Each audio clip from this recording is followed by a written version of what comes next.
자, 전체 이제 이치를 우리가 싹 지나가듯이 이게 전체 교리예요.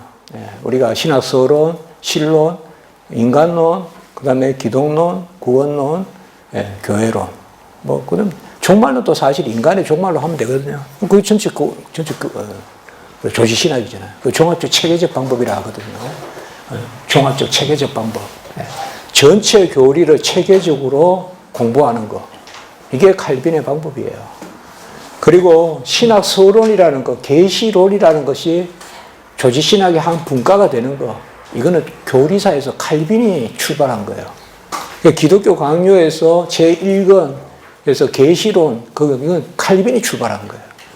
그 다음에 교회론이라는 것이 한 책으로서 이렇게 묶어지는 것도 그게 칼빈이에요, 칼빈. 가히 독보적인 존재예요, 이 칼빈의 신학이라는 게. 그래서 여러분들이 그런 면들을 기억하시고, 이제 바로 제가 뜻이 있어서 그렇게 하는 것이니까 184페이지에 보시기 바랍니다. 184페이지. 일단 여러분들께서는 제가 일단 다루는 것은 가능한 한 빨리 자를 가지고 그냥 끄면 더 힘들 수도 있어요. 자를 들고 하시더니 제가 읽는 건 무조건 다 줄을 치세요, 일단. 제가 읽는 건 다 줄 치시면 돼요, 일단. 묻지 말고 일단, 제가 뭐 여러분을 아이라고 하는 건 아니지만, 일단, 어머니가 해주는 걸 일단 먹어야 영양 분석은 나중에 하는 거고, 일단은, 자, 184페이지에 보면, 우리가 183페이지 보세요. 바로 그 앞에 6장. 아까 이제 6장부터 한다 그랬잖아요. 이건 6장부터. 타락한 인류는 그리스도 안에서 구원을 찾아야 함. 그래서 이건의 제목은 우리가 이 책 앞에 보면 처음에는 율법 아래에서 조상들에게, 이후로는 복음 안에서 우리에게 드러난 그리스도 안에서 구속주 하나님을 아는 지식. 그러니까 기독교 강요 2권은 전체적으로 기독교 강요는 1권은 성부, 2권은 성자, 3권은 성령, 4권은 교회 이렇게 돼요. 그러니까 이게 무슨 순서죠? 사도신경 순서죠. 그래서 사실상 전체적으로 기독교 강요 제5파는 사도신경 순서를 쫓아가요. 그래서 제2권의 전체 제목은 바로 여기에 있지만 그리스도 안에서 구속주 하나님을 아는 지식. 그리스도 안에서 구속주를 아는 지식이 처음에는 율법 안에서 그리고 복음 안에서 계시되었다. 이게 칼빈이 제2권의 제목으로 정한 것입니다. 그래서 이 그리스도 안에서 구원주 하나님을 아는 지식, 그 부분에 이제 제6장, 이 권의 제목은 칼빈이 붙였어요. 또 장의 제목도 칼빈이 붙였어요. 제6장 보시면 거기에 184페이지 앞에, 페이지는 없는데 그 앞에 183페이지 보셔야 돼요. 거기에 타락한 인류는 그리스도 안에서 구원을 찾아야 함. 자, 여기 6장의 제목이고 그 밑에 보시면 1절, 2절, 3절, 4절 또 나눠놨죠. 이것도 제가 한 거예요. 그러니까 절을 묶어놨어요. 이렇게 또 이해하기 쉽게 여러분들. 그리고 여기에도 또 제목을 붙였죠. 이것도 또 제가 제목을 붙인 거예요. 그러니까 잘 활용하셔야 돼요, 여러분들께서. 칼빈이 제6장을 1, 2절, 3, 4절 나누어서 이렇게 하시면 여러분들은 큰 실수를 하시는 거예요. 그래서 제가 읽기 쉽게 장의 절을 또 꾸러미로 묶어서 이해하기 쉽게. 그래서 여러분들이 뭐 삼위일체를 읽는다나 믿음을 읽는다나 할 때 여기 앞에만 봐도 요렇게 묶음이 되어 있구나. 성자 부분, 성령 부분, 존재 부분, 사역 부분, 여러분 금방 알 수가 있어요. 그러니까 여기도 그렇게 했습니다. 그래서 일단 6장에 1절, 2절을 보시면 구속주 하나님을 아는 지식에 있어서 중보자 그리스도의 필연성, 그리고 3절, 4절은 믿음으로 구원의 은혜를 누리는 언약의 유일한 머리이신 그리스도, 이렇게 제가 역시 제목으로 붙였습니다. 자, 그리고 184페이지에 이제 절로 들어갑니다. 칼빈은 절만 나누었지 제목을 안 붙였다고 제가 말씀드렸고, 여기에 유일하신 중보자 생명의 주 그리스도의 필연성, 이거는 이제 제가 제목을 붙인 것입니다. 이 제목을 붙일 때 교리적 주제를 제가 염두에 두었고, 분명히 개혁신학적 입장에서 줄을 붙이고, 또 여기에 각 주도 제가 붙인 것이 대부분입니다, 여러분들. 여기 각 주. 포드 루이스 배틀저가 출처 붙인 것은 제가 그걸 사용했어요. 그러나 다른 신학 작품들 그런 것은 제가 여기 다 했어요. 그래서 그동안에 1960년도까지만 각주가 붙어 있어요. 그 이후로는 세계적으로 작업된 게 없어요. 1960년대 이후로는 없어요. 근데 제가 2020년 기준으로 다 망라해서 했습니다. 그러니까 여러분들이 각주도 잘 활용하시면 좋습니다. 자, 거기 보시면 184의 첫째 문단에 모든 인류는 아담이라는 인물 안에서 멸망하였다. 자, 칼빈은 먼저 다음 장에 나가기 전에 앞에 것을 한번 이렇게 정리해 줘요. 그러니까 이 부분은 지금 앞의 내용이에요. 모든 인류는 아담이라는 인물 안에서 멸망하였다.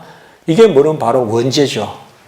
이게 언약적 개념이죠. 아담이 머리고 그래서 그의 죄가 모든 인류에게 전가됐다. 원죄는 전가된 죄. 그래서 타고난 죄. 원죄에 대한 정의예요. 전가된 죄, 타고난 죄. 그 결과 우리가 각각 가지고 있었던 태초의 탁월함과 고귀함. 태초의 탁월함과 고귀함 이라면 어디서 읽을 수 있을까요? 아까 제가 여기 1권 할 때 했죠. 원 하나님의 형상. 본래 하나님의 형상. 원 하나님의 형상. 이거는 1권 15장에 나오죠. 타락한 하나님의 형상. 이건 어디에 나올까요? 2권 1장에서 5장에 나오죠. 지금 우리가 보고 있는 거죠. 회복된 하나님의 형상은 어디에 나올까요? 3권 1장에서부터 이후로 나오죠. 이렇게 항상 우리가 인간을 파악할 때는 이 세 가지로 파악해야 돼요. 본래 인간이 어떠했는가? 이걸 우리가 원 하나님의 형상 이렇게 말할 수가 있어요. 인간은 하나님의 형상을 가진 존재니까 원 하나님의 형상 그리고 타락한 하나님의 형상 회복된 하나님의 형상. 그러니까 여기도 지금 보면 우리가 간직하고 있었던 태초의 탁월함과 고귀함 이건 원 하나님의 형상이에요. 이건 이제 앞에서 다 배웠어요. 우리가 1권에서. 우리의 수치를 더한다. 하나님의 죄로 말미암아 더럽혀지고 썩은 사람을 자기의 작품으로 인정하지 않으신다. 그래야 이러한 수치는 하나님이 자기의 독생자의 인격을 통하여 구속주로 오실 때까지 그치지 않는다. 우리가 이전에 논의했던 창조주 하나님을 아는 지식은 인류가 생명으로 죽음으로 떨어진 이후 그리스도 안에서 하나님을 아버지로 드러내는 믿음이 함께 따르지 않는 한 모두 무익할 뿐이다. 그러니까 결국 하나님을 아는 지식, 원 하나님의 지식은, 원 하나님의 형상에 관한 지식은 타락했기 때문에 원 하나님의 형상이 이제는 구원의 주를 알지 않고는 창조주 하나님을 알 길도 없고 알 필요도 없어요, 여러분들. 그러니까 우리가 신학적 순서로는 창조주를 먼저 배우고 구속주를 배우지만 믿음의 순서, 은혜의 순서, 그거는 뭡니까? 구속주 하나님을 알아야 창조주 하나님을 압니다. 이게 또 개혁신학의 순서입니다. 그러니까 우리가 구원받으니까 자연에 대한 아멘이 있잖아요. 구원받으니까 이 혼합평야가 아멘의 대상이 되잖아요. 저 안 그렇겠어요? 이 혼합평야에, 야, 구원받았으니까 하나님이 이렇게 이 가을에 또 베푸셨구나. 이 코로나 중에도 하나님이 공물을 저렇게 여물게 하시는구나. 그잖아요. 지금 그거예요. 그러니까 먼저 구속주 하나님에 대한 아멘이 있고 그리고 창조주 하나님에 대한 아멘. 우리도 마찬가지예요. 먼저 타락한 우리의 비참함과 이 타락에 대해서 칼빈이 가장 쓰는 대표적인 단어가 비참함이에요. 이 타락한 하나님의 형상에 대한 비참함, 그것에 대한 회복된 하나님의 형상, 회복된 하나님의 형상의 이 은혜, 이때는 은혜예요. 회복된 하나님의 형상에 은혜가 있어야 뭘 알 수가 있느냐? 원 하나님의 형상의 순전함을 알 수가 있어요. 이때는 우리가 순전함이라고 써요. 원래 타락적 인류의 어떠함을 딱 한 단어로 이야기할 때 순전함이다. 이 단어는 우리가 좀 기억하면 좋겠어요. 인테그리티, 라틴어로는 인테그리타스라고 그래요. 영어로는 인테그리티. 영어로도 인테그리티라면 아주 완전하고 깨끗하고 아주 좋은 단어예요. 그래서 저는 이걸 어떻게 번역하냐? 순수하고 완전하다. 순전함 이렇게 번역해요. 그러니까 태초의 인류의 모습은 순전함, 인테그리타스. 그러니까 이걸 꼭 기억해야 돼요. 요 단어예요. 요 단어예요. 이 인테그리타스를 우리는 다 상실했어요. 이제 타락한 인류는. 그래서 그 상태가 뭐냐? 비참함이다. 이거는 미세리, 라틴어로 미세리아라 그래요. 비참함이다 이 말이에요. 그러니까 이제는 순전함을 상실해버린 비참함, 인류의 비참함, 전적 부패, 전적 무능, 하나님 앞에서 선을 행할 능력이 없어. 하려고 해도 할 수 없고 하려고 하는 마음도 없고, 그래서 회복된 하나님으로 우리가, 그래서 사실상 전적 은혜로 구원받아야 이게 다 아멘이 되는 거예요. 그렇죠? 암만 자연 앞에 30년 앞에 40년 앞에 앉아 있어도, 바위 앞에 앉아 있어도 하나님 믿지 못해요. 성령의 역사로 구원받아야 사실상 창조주가 보여요. 그렇죠? 그러니까 그걸 이야기하는 거 칼빈이지가. 창조주 하나님을 아는 지식은 이제는 인류가 생명으로부터 죽음에 떨어진 이후로는 그리스도 안에서 하나님을 아버지로 드러내는 믿음, 이건 이제 바로 구속주 하나님을 아는 지식이죠. 은혜죠, 이게. 구원의 은혜가 없이는 이제는 더 이상 창조주 하나님을 아는 지식이 무익하다.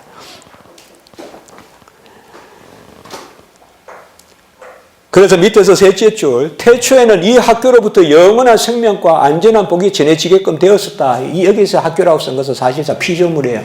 태초에는 하나님이 피조물을 통해서도 모든 것을 배우게 하셨다.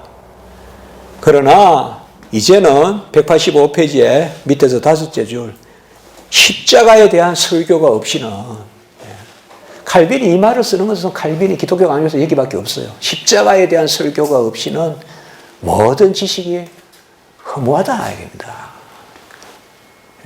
갈라디아 3장 1절 있잖아요. 십자가가 밝히 보이거늘 누가 너희를 깨드냐. 십자가가 보여야 뭐가 딴 게 보여요. 우리가 십자가가 보여야 창조가 보이고 섭리가 보여요. 하나님의. 칼빈 여기서 그 이야기예요 지금. 십자가에 대한 설교가. 그래서 밑에서 둘째 줄, 중보자가 없이는, 그러니까 여기 이제 아주 수사학적으로 강조하면서 중보자가 없이는 이것의 표현을 반복합니다. 그 1이라고 적어볼까요? 중보자가 없이는 하나님을 아는 어떤 지식도 구원에 이르는 열매를 맺지 못한다. 그러니까 중보자 그리스도를 아는 지식만이 구원의 지식이다. 이렇게 이제 이야기하는 겁니다. 그러니까 중보자 예수 그리스도를 모르는 구원의 지식은 없다. 그걸 첫 번째 이야기합니다. 그 여기서 중보자가 없이는, 그 제가 각주에도 적어 놨죠. 여러분 186페이지로 넘겨서 밑에 각주 부분에 보세요. 그러니까 각주 350 부분에 보면 중보자 없이는 이란 말을 칼빈이 반복해서 사용하죠. 이 아버스케 메디아토레. 이 칼빈이 아주 마치 매기듯이, 운을 매기듯이 아버스케 메디아토레, 아베스케 메디아토레. 중보자가 없이는 하나님을 아는 참 지식이 없다. 중보자가 없이는 뭐 대속의 교통이 없다. 뭐 이렇게 계속 하거든요. 이 아버스케 메디아토레, 중보자가 없이는. 지금 여기서 이제 그 표현을 쓰기 시작합니다. 칼빈이. 그러니까 일단 거기에 줄 치시고요. 그리고 거기 186페이지 보면 둘째 줄에 그리스도가 없이는 아버스케 그리스도, 또 이런 말도 쓰고요. 이거는 이제 우리가 원어를 읽어보면 딱 느껴져요. 노래하듯이. 칼빈의 이 라틴은 정말 저같이 그냥 무식한 사람이 읽어도 느껴집니다. 너무나 칼빈의 문장을 잘 쓴다는 게 느껴집니다. 제가 어거스틴 읽으면서, 어거스틴 기독론을 쭉, 그러니까 이제 라틴어 작품 같은 거 읽으면서, 야, 어거스틴은 정말 문어다, 문어. 정말 어거스틴 라틴어 보면 그래 느껴지거든요. 요한복음 이런 거 보면요. 네. 칼빈은 라틴어가 어렵습니다. 그러면 어려서 어려우냐? 아닙니다. 리듬 때문에 어렵습니다. 그래서 칼빈은 글을 쉽게 쓰는 거야. 브레비타스, 파킬리타스라고 있거든요. 칼빈은 브레비타스, 이게 버입니다. 브레비타스, 파킬리타스. 칼빈은 간결하게 쓰고 유익한 것만 쓰겠다. 이렇게 이야기했습니다. 그러면 왜 칼빈의 글이 어려우냐? 간결하고 유익한데 리듬을 쫓아가기 때문에 라틴어에는 어순이 없거든요. 그러니까 칼빈은 우리가 내용을 쫓아가면 쉽잖아요. 저기 버섯이 있는데 버섯이 어떻다.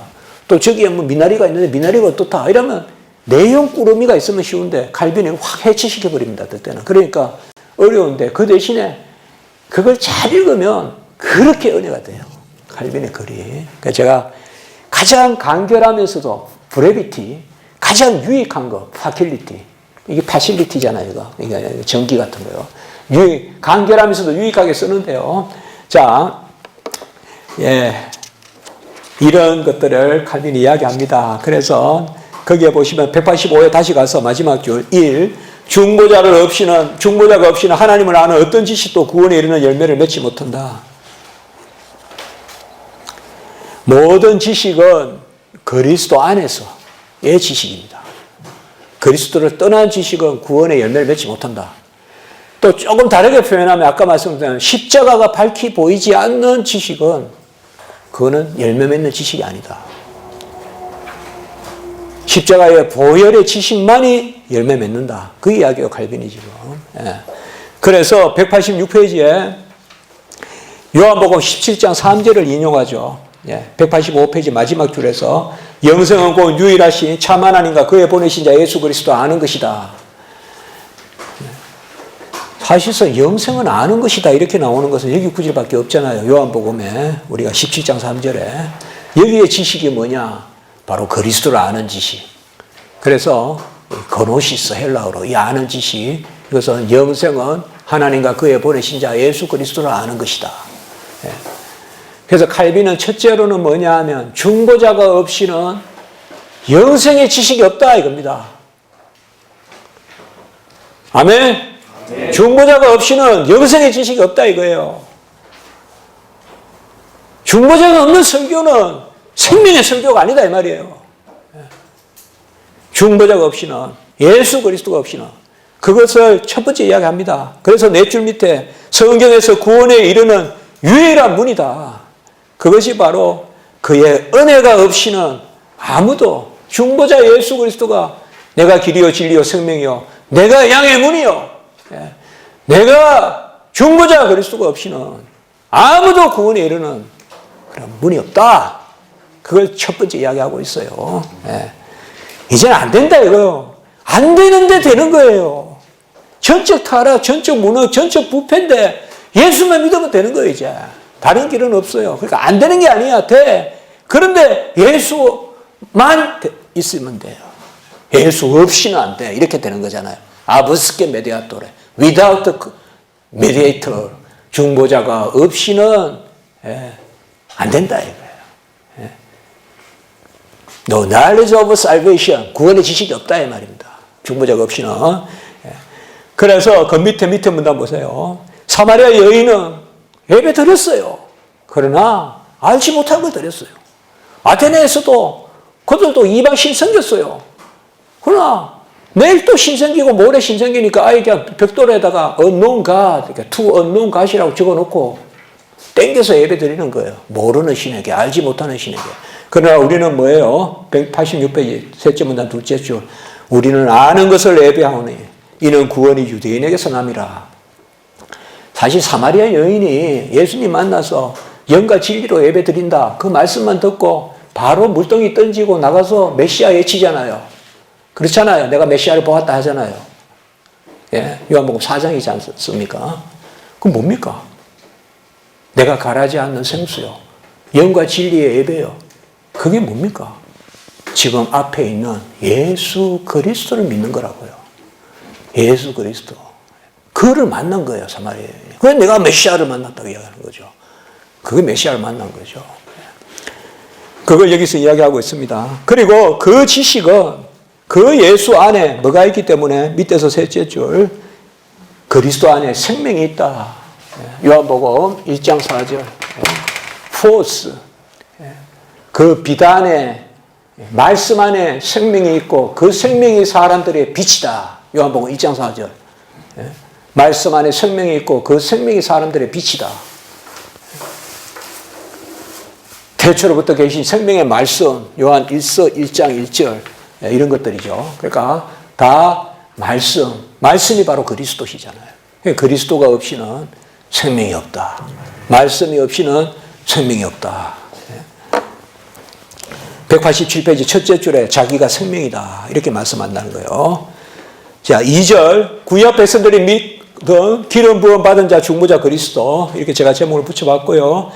여기에는 2라고 적었어요. 하나님은 중보자가 없이는 옛날 백성에게도 용서를 베푸시지 않을 뿐만 아니라 은혜의 소망도 주시지 않는다.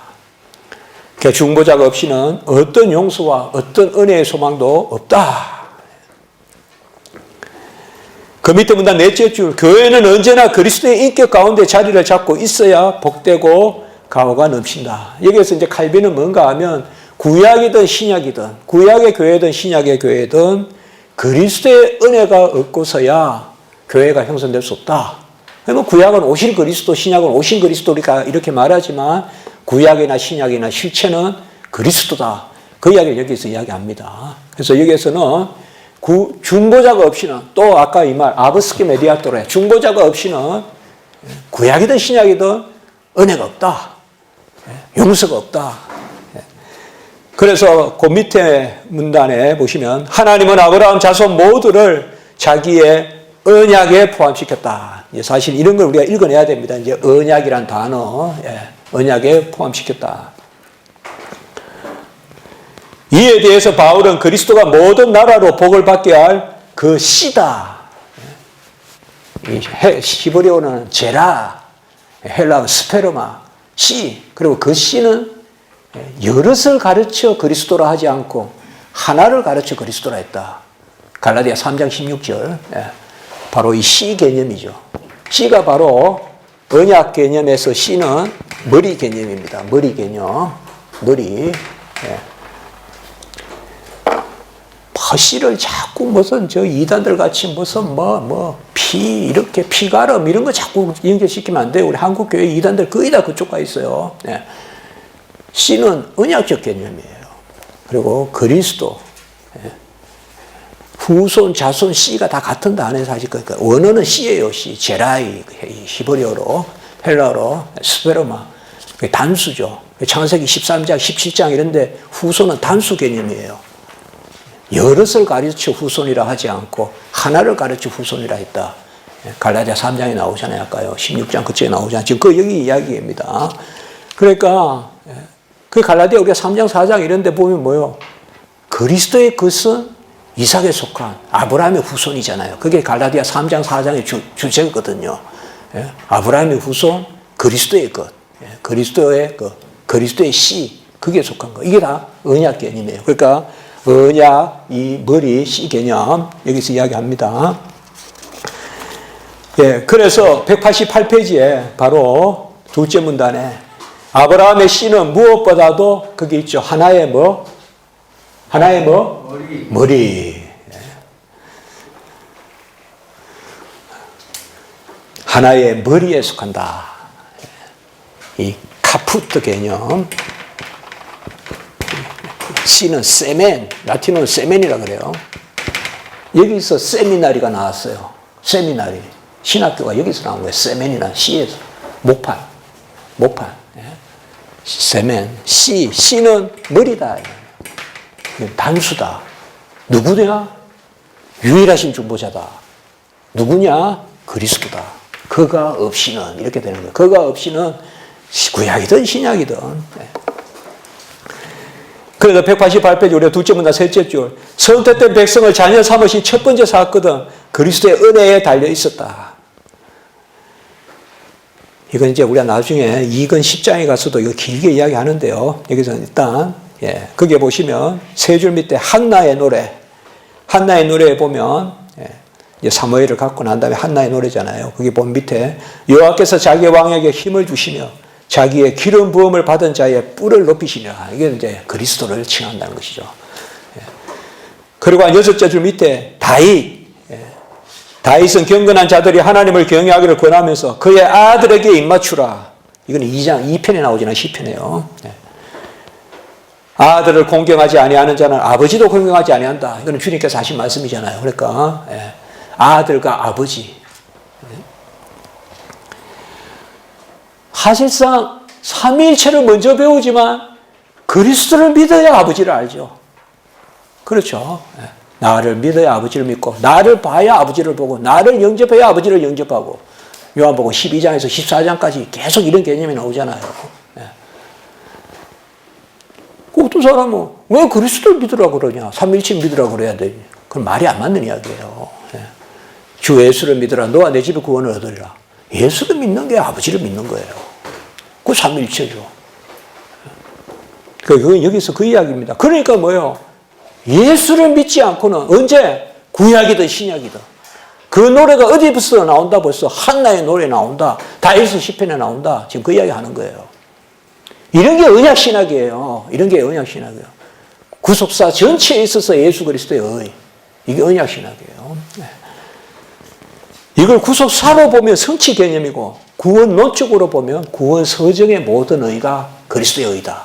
칭의와 성화가 전부 그리스도의 의다. 그렇게 가는 것입니다. 그게 개혁 언약신학입니다. 그래서 개혁 언약신학이 어디 있습니까? 지금 우리가 개혁신학, 언약신학 배우고 있는 겁니다, 이게. 학생들이 물어요. 교수님, 언약신학 어디 나옵니까? 이게 이제 언약신학이에요. 여기서 이제, 그 다음에 7장에 뭐예요? 율법. 8장에 아까 십계명. 9장에 뭐예요? 복음. 10장, 11장, 구약과 신약의 관계. 이렇게 전개되는 거거든요. 칼빈의 글은 한 번 읽으면 안 됩니다. 고전은 많이 읽어야 되거든요. 그러면 어거스틴의 삼위일체론 한 번 읽고 이해하는 사람 아무도 없습니다. 존 오웬의 기독론 한 번 읽고 이해하는 사람 아무도 없습니다. 이해한다 한들 그거는 내 이해지 오웬이 말한 거가 아닙니다. 몇 번 읽어야 됩니다. 고전은. 기독교 강요는 저는 거의 한 20년간 계속 강의했잖아요. 그리고 박사 논문도 이거로 썼고, 공부했고, 또 번역도 또 했지 않습니까? 그리고 성경구요리 정해라고 30주제로 또 연재도 하고 또 글도 썼잖아요. 그래도 매번 읽으면 매번 새로운 데 또 줄쳐요. 아까도 이제 어느 한 우리 목사님과 말씀을 나눴는데, 평범한 책은 대충 읽으면 읽을수록 자꾸 떨어져 나가는데, 기독교 강요 같은 거는 그대로 계속 살이 붙어서 한 줄도 버릴 게 없는. 그리고 여기도 전부 기독교 강요는 성경이 깎여 있잖아요. 지금 188페이지, 189페이지 한번 보세요. 언뜻 쭉 봐도 전부 성경 아닙니까? 갈로에. 이걸 가지고 설교하라고요. 이거 본문을 가지고, 이 설교 본문을 삼아가지고 이 이치에서 설교하면 되잖아요. 이 본문이 나오는 이치에서. 기독교 강요 1277절 가지고 하루에 한 절씩 새벽 예배 설교하면 되잖아요. 1277절 이야기했잖아요, 아까. 다. 그러면 기독교 강요를 설교하는 게 아니죠. 거기에 있는 성경을 본문으로 삼아가지고 기독교 강요라는 교리적 배경하에 어떤 목양지역 적용, 또 성도의 삶의 적용, 전도, 선교, 그렇게 설교하시면 되잖아요. 기독교 강요를 잘 활용하시면, 사실 기독교 강요는 16세기 종교개혁자들에게, 17세기 종교개혁자들에게는 상식입니다. 그러니까 인용 안 하면, 이거는 인용 보호를 안 붙입니다, 기독교 강요는. 사실상 존 녹스의 스코틀랜드 신앙고백서에 기독교 강요하고 똑같은 구절 많이 나옵니다. 그 존 녹스가 기독교 강요 그대로 옮겨놓은 거예요. 웨스트민스터에 많이 나옵니다. 헤르만 바비크 책에도 많이 나옵니다. 제가 그런 표현을 쓰면, 칼빈이 귀에 걸어 다니는 것 같아요, 보면. 저 말이랄까요? 칼빈이 귀에 걸어 다니는 것 같아요. 그러면 그들은 뭘 했느냐? 기독교 강요 가지고 설교한 거예요. 그게 17세기의 작품들이에요. 17세기는 상당히 어렵습니다, 어떤 거는. 그러나 설교입니다, 그게. 이게 이제 우리가 풀어가야 될 이 시대의 과제입니다. 17세기 종교개혁자들의 설교와 오늘날 우리의 강단에서의 설교와 이 묘한 함수관계를 풀어가야 됩니다, 우리가. 오늘날 설교만 적절하다라고 해서도 안 됩니다. 그리고 17세기 설교 그대로 해라고도 해서도 안 될 겁니다. 그러나 분명히 이걸 두 개를 먹고 엮어내야 됩니다, 우리가 이거. 엮어내야 됩니다. 저는 그렇게 생각합니다. 그러나 아실 것은 이 기독교 강요가 그렇게 사용됐다는 거, 그걸 우리가 좀 기억하시면 좋습니다. 그게 가장 교리적이고 아까 제가 세 가지 이야기했지만 신앙 교육적이고 신앙 고백적이고 변증적이다. 그런 말씀 제가 드렸지 않습니까? 그런 개념들 생각하시면 되겠습니다. 189페이지 보겠습니다. 둘째 문단 넷째 절. 유다 지파와 그가 사랑하시는 시온산을 택하시며 시편 78편 68절. 시편 78편에 이런 내용이 많이 나옵니다. 그중 다윗을 택하셔서 야곱 이스라엘을 기르게 하셨다. 이 유다 지파 다윗 이게 전부 다 이게 지금 그리스도 이야기하는 겁니다. 지금 그리스도 이야기입니다. 그리고 그 밑에 하나님은 이렇듯 자기의 교회가 그 머리에 의존하여 그래서 이 카풋이란 말 이게 라틴어 이게 영어로 캐피탈 있잖아요. 수도 그거 이게 머리란 뜻이에요. 카풋이. 그래서 크리스투스 카풋 에클레시아에 같이 한번 해볼까요? 크리스투스 카풋 에클레시아에 그리스도가 교회의 머리시다. 이거는 100% 언약 개념이에요. 언약 개념이에요. 언약에는 머리가 있고 머리에는 전가가 있다. 그 머리가 한 것이 맺게 돼요. 이게 전가라 그래요. 세상에서 좀 나쁘게 쓰이지만 신학에서 전가는 철저히 신학적 개념이에요. 언약적 개념이에요. 언약적 전가라고 하면 돼요. 그러니까 언약적 전가. 그리스도의 의가 내 의가 된다. 왜? 그가 머리시니까. 교회의 머리다. 교회의 머리. 골로새서 1장에 나오지 않습니까? 교회의 머리. 이렇듯 자기가 교회가 그 머리에 의존하여 건전하고 안전하게 유지되기를 원했다. 보통 이제 우리가 교회의 머리라고 하고 하나 더 붙입니다. 예수 그리스도께서 사용하시는 도구들. 물론 인적 도구도 사용하시지만 천상의 도구들. 그게 천사잖아요. 그래서 우리가 예수님을 교회와 천사들의 머리 이렇게 부릅니다. 교회와 천사들의 머리. 그래서 카푸트 에클레시아의 앳 앙겔로룸. 앙겔이란 말이 엔젤. 그러니까 교회와 천사들의 머리. 천사들은 뭡니까? 천사, 하나님의 일꾼들이잖아요. 심부름꾼. 그게 가장 좋은 정의입니다. 나중에 이제 천사는 1권에서는 우리가 배웠죠. 지번에 천사. 영적 실체로서 하나님의 일꾼. 이렇게 정의하면 돼요. 천사. 그러니까 하나님이 모든 천사들을 통해서 우리를 중보를 돕고 교회의 찬송을 돕고 그 일의 머리가 누구시냐? 그리스도시란 말이에요. 그러니까 그리스도의 이름으로 예배드리고 기도드리고 헌신하고 그리스도의 이름으로 하지 않는 것은 아무것도 올라가지 않습니다. 하나님께. 중보자가 없이는 아무것도 하나님께 가닿지 못합니다. 그게 바로 머리 개념입니다. 여기에서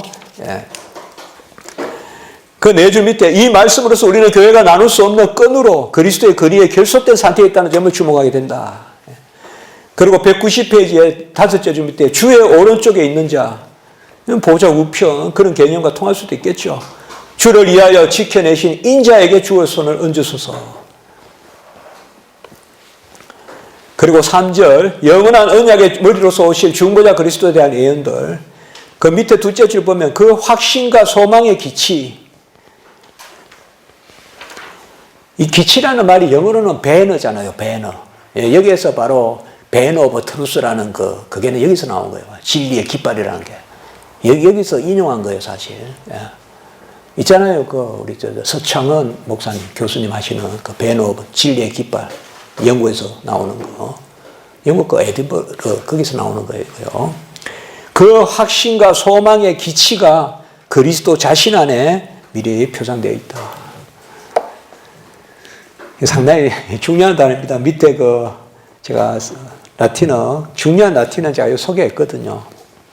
나중에 이제 조금 기회 되면 읽어보시면 됩니다. 피두키아의 에스페이 백슬룸. 백슬룸이 기치란 뜻이거든요. 기치 알죠? 기치 여기 딱 맞는 이야기는 이게 항토연 전쟁할 때 앞에 깃발 들고 있는 그 기치잖아요. 기치. 기치를 들고 나서면 뒤에 따라가는 거. 그러니까 우리의 소망과 확신, 확신과 소망의 기치는 누구냐? 역시 그리스도시죠. 그리스도가 우리의 확신과 소망의 기치다. 그래서 마지막 주 190페이지 주께서 주의 백성을 구원하시려고 기름 부음 받은 자를 구원하시려고 나오사.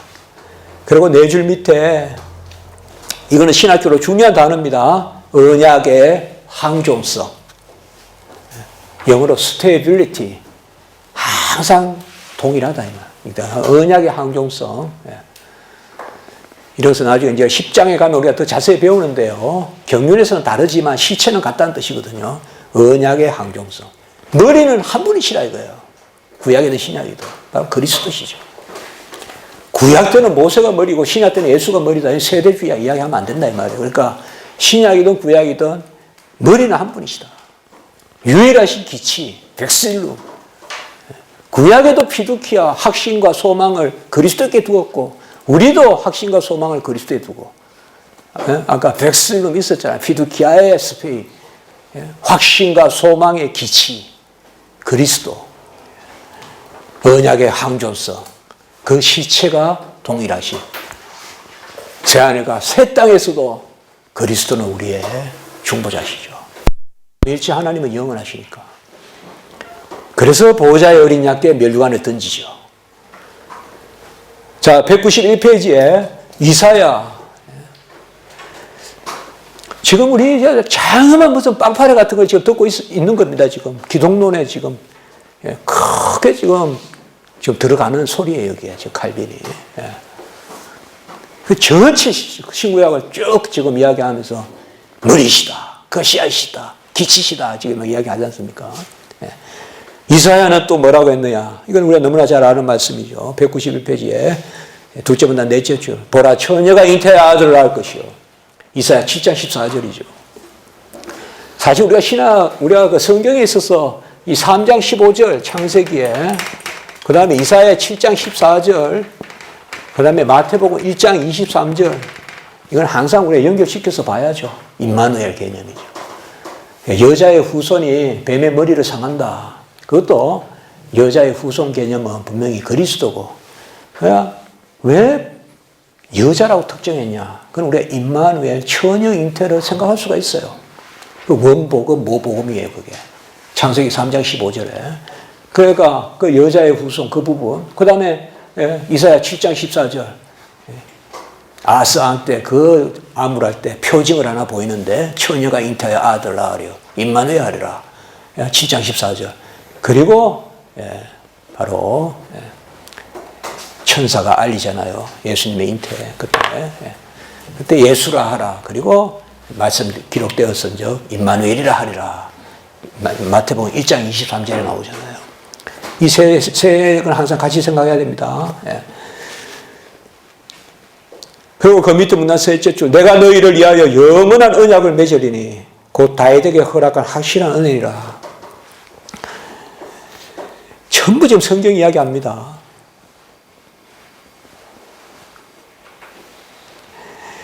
제가요, 칼빈이 1534년에, 아까 우리가 거의 첫 번째 신학 작품이 바로 지코 페니키아라는 겁니다. 영혼 수면설. 그건 뭐냐면, 영혼은 죽으면 잠잔다 하는 제세례파의 입장을 비판한 겁니다. 우리 영혼은 죽으면 잠자는 게 아닙니다. 인격적 활동을 합니다. 그렇죠? 근데 그게 제가 제네바에서 공부할 때, 그때 작품이 있어요, 거기에. 그러니까 제가 복사한 거는 제가 가지고 있었거든요. 근데 제네바 이제 종교개혁 센터에 가서 그 앞에 들어가 보면 이제 요렇게 먼저 공간이 있고 응접실 같이 그리고 그 안에 이제 이렇게 막 번역도 하고 책이 있고 그 2층에 올라가면 이제 그 유명한 바쿠스 교수가 있어요. 거기에 뭐 소위 우리가 셋째 손가락에 들어간다 다섯째 손가락 그분하고 공부하러 작가 공부하러 제가 초청받아 갔었어요. 박사학위 마칠 때. 근데 그때 제가 이 34년 작품을 봤어요. 정말 쿵쿵쿵쿵 거려요. 그 앞에 놓고. 그 딱 넘겨서 이렇게 보니까 얘 라틴어죠. 깜짝 놀랐어요. 전부 성경이에요. 제가 그것에 놀랐어요. 물론 그런 말은 많이 들었지만 제세례파의 영혼 수면설을 비판한다 그러면 뭔가 막 인문, 지식, 철학 이런 게 들어올 것 같은데 전부 성경으로 이야기해요, 칼빈이. 그래서 제가 이게 칼빈 신학이구나. 칼빈 신학이구나. 제가 그 생각을 했습니다. 제가 바빙크 종말론을 읽었었거든요. 종말 바빙크 영어책 나오기 전에 단근으로 나온 적이 있었어요. 그래서 영어로 다 읽었었어요. 유학 갈 때쯤 읽었는데 그때도 제가 깜짝 놀랐어요. 전부 성경이에요. 요새 여러분들 성경적 조지신학이다 이런데 현혹되면 안 됩니다. 성경적 조지신학이 어디 있어요? 우리 개혁 조지신학은 전부 성경으로 했어요, 이때까지. 요새 오히려 성경적 조지신학이라고 말하면서 저는 그걸 묵상신학이라고 불러요. 마치 성경 한 구절 갖다 놓고 묵상하듯이 조지신학 하는 거 있잖아요. 그렇게 하면 안 됩니다. 마치 그냥 그러면서 뭐요? 우리 개혁신학은 너무 답답하고 사변적이고 그게 어디서 나옵니까? 지금 여기 보세요. 전부 성경 아닙니까? 어떻게 생각하십니까? 성경을 그대로 이야기해도 이렇게 은혜롭잖아요. 그거 성경이지 않습니까? 이게? 무슨 성경적 조지신학입니까? 그럼 이때까지 개혁신학은 그건 비성경적 조지신학 한 겁니까? 항상 여러분들 뭔가 새롭다 하면서 나오는 거 조심해야 돼요. 새롭다 나오면. 그게 많이 현대적인 사조와 영합하면서 세속화되거나 실용화되거나 이렇게 되다 보면 우리가 아까 제일 처음에 이야기했던 퐁스, 원천, 오리고, 기원에서 자꾸 멀어져요. 삼각주가 자꾸 멀어지면 농도가 약해지듯이 그 부분입니다. 그러니까 저는 이제 그런 거를 많이 기독교 강요나 이런 거 볼 때 여러분 자꾸 보면 그런 게 좀 보여요. 그러니까 쓸데없는 게 보여요. 전부 성경 부실이다 이런 거 있잖아요. 그거 보세요. 이제 우리가 너무나 잘 아는 구절. 이거는 그냥 요절이잖아요. 191페이지 마지막 문단 둘째 줄. 내가 다윗에게 한 어려운 가지를. 이게 잼마 개념 아닙니까? 가지. 의로운 가지를 일으킬 것이라. 그 다음에 밑에도 둘째도 로에 에하드 한 목자. 한 목자를 일으킨다. 요즘 이제 계속 그리스도 이야기하죠. 그리고 목자 개념은 여러분들이 목자이라면 당장 그냥 요한복음 떠올릴 것이고 그 다음에 이사야 40장에 목자 개념 쭉 나오잖아요. 이사야서에도 많이 나오잖아요. 사실 에스겔서에서 여러분들 잘 읽으셔야 돼요. 에스겔서에 목자 개념이 잘 나와요. 에스겔서에. 우리는 에스겔 이러면 마른 뼈만 생각하죠. 예? 죄송합니다. 요새는 이렇게 강의하면 인권 탄압이라 그래요. 에스겔서는 마른 뼈만 있는 게 아니라 여호와 삼마, 성읍, 생수가 흘러넘치는 성전 그것도 주제고 그 다음에 새 영, 새 언약 예레미야와 더불어서 그것도 큰 주제고 몇 번 읽어보세요 에스겔을. 그 다음에 중요한 주제가 목자 개념이 나와요. 목자. 언약 개념, 머리 개념. 이게 나와요. 아주 언약의 중요한 책이에요. 에스겔서. 우리가 간혹 에스겔, 사실 우리가 소위 대선지서 읽으면 생각보다 처음에 읽으면 그냥 내용이 많지는 않아요. 안 그렇습니까? 탁탁탁탁 어디를 향한 경고 이렇게 계속 나오니까. 그러나 이 주제 같은 거 잘 파악해야 돼요. 여기에 지금 에스겔서가 계속 인용되고 있죠. 한 목자가 화평의 언약을 맺고 그 다음에 192페이지의 셋째 줄에도 한 목자가 있을 것이라. 이 목자 개념, 한 목자 개념. 그리고 그 밑에 문단 192페이지 넷째 줄 호세아서에서 이에 유다 자손과 이스라엘 자손이 함께 모여 한 우두머리. 옛날에는 이거 누가 두령이라고 이렇게 했나 하여튼 그렇게 됐는데 한 우두머리. 이것도 머리잖아요 지금. 전부 언약 개념입니다. 성경에서 머리는 전부 언약 개념입니다. 아셨죠? 언약 개념이에요. 머리에는 언약이 있고 언약에는 정가가 있고 그러니까 언약, 머리, 정가, 영생, 자녀됨 이렇게 항상 생각해야 돼요. 왜요? 언약의 목적은 영생이고 영생은 자녀됨이거든요. 영원히 안 죽는 게 아니라 자녀됨이거든요. 그리고 그 밑에 문단에도 지금 미가 그들이 왕에 앞서가며 여호와께서는 선두로 거기에 갈로 머리가 되셔서 이렇게 칼빈이 넣었죠. 지금 계속 머리 이야기하죠. 지금 이걸 우리가 파악해내야 됩니다. 그리고 스가랴서 시온에 따라 크게 기뻐하라. 예루살렘아 따라 즐거이 부를 지어라. 내 왕이 내게 임하시나니 공의로 오시며 구원을 베푸시며. 그도 그 밑에 문단 기름 부음 받은 자의 구원의 요새시라. 그리고 그 구원은 어디로부터? 머리로부터 온몸으로 퍼져간다. 이게 바로 구원 개념이고 정가 개념이고 교회 개념입니다. 이것이 선교 개념입니다. 온몸으로 퍼져간다. 머리로부터 온몸으로 퍼져간다. 그 라틴은 362에 한번 봅시다. 살루사 카피테 아드 토툼 코로푸스 엑스텐디투르. 살루스 구원이 아카피테 머리로부터 토툼 코로푸스 전체 몸으로 엑스텐디투르 비 익스텐디드 퍼져간다. 퍼져간다. 이런 것은 우리가 두 가지로 생각할 수 있어요. 시간적, 공간적. 구약과 신약을 통하여 시간적으로도 확 퍼져가고 공간적으로도 퍼져가고 땅 끝까지 이르러 내 정인이 되리라. 세상 끝날까지 함께 있으리라. 28장 20절. 맞죠? 28장 20절이죠. 19절. 제가 19절 20절. 마태복음 28장. 세상 끝날까지 볼지어다 세상 끝날까지 함께 있으리라. 시간적. 예루살렘과 유대인과 사마리아와 땅끝까지 공간적 퍼져간다. 엑스텐디투르 퍼져간다. 언약 개념입니다. 여기서 언약을 읽어내야 됩니다. 여기서 언약을 읽어내야 돼요.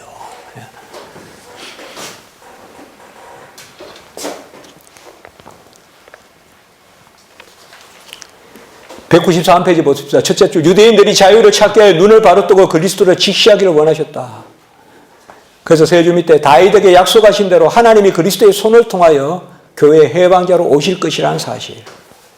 하나님이 자기의 택한 백성을 자유로 삼으셨던 그저 베푸시는 언약은 끝까지 경고하실 것이라는 사실. 아까 언약의 항구성 이야기했습니다.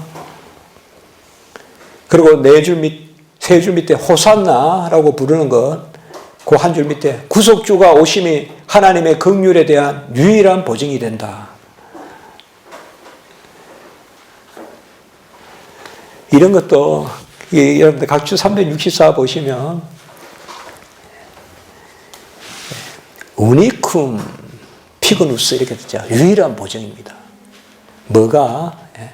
In adventu redemptoris 구속자가 오심에 있어서 유일한 보증이 된다.